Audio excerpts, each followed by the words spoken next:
ನಿಮ್ಮ ಬಾಲ್ಯದಲ್ಲಿ ಅಂದ್ರೆ ನೀವು ಒಂದು 8 ವರ್ಷದ ಒಳಗಿರುವಾಗ ನಿಮ್ಮ ಮನೆಯಲ್ಲಿ ಯಾವ ಸಮಸ್ಯೆಗಳಿತ್ತು ಒಂದ್ಸಲ ನೆನಪು ಮಾಡ್ಕೊಳ್ಳಿ.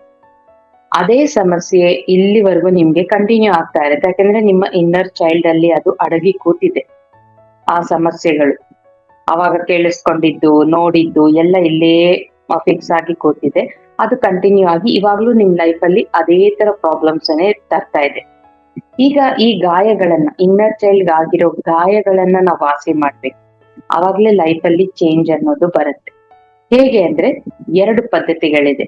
ಮೊದಲನೇ ಪದ್ಧತಿ ಏನಪ್ಪಾ ಅಂತಂದ್ರೆ, ನೀವು ನಿಮ್ಮ ಬಾಲ್ಯದ ಫೋಟೋ ಒಂದು ತಗೊಳ್ಳಿ.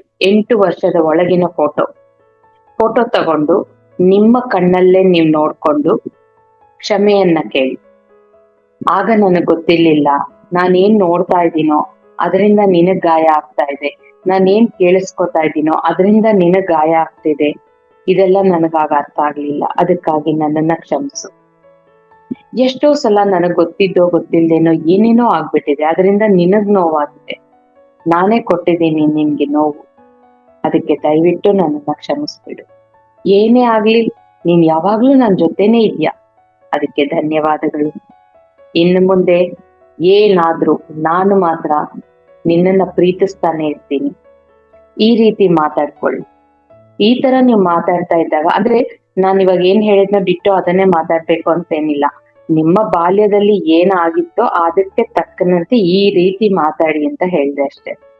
ಸೊ ಈ ತರ ದಿನ ಮಾಡುವಾಗ ಏನಾಗುತ್ತೆ, ನಿಮ್ಮಿಂದ ರಿಲೀಸ್ ಆಗ್ತಿರುತ್ತೆ ಎಮೋಷನ್ಸ್. ಆಕಲಿಕೆ ಬರ್ತಾ ಇದೆ ಅಂದ್ರೆ ಆ ತರ ಮಾತಾಡೋ ಟೈಮಲ್ಲಿ ನಿಮ್ಮಿಂದ ಎಮೋಷನ್ಸ್ ರಿಲೀಸ್ ಆಗ್ತಾ ಇದೆ ಅಂತ ಅರ್ಥ.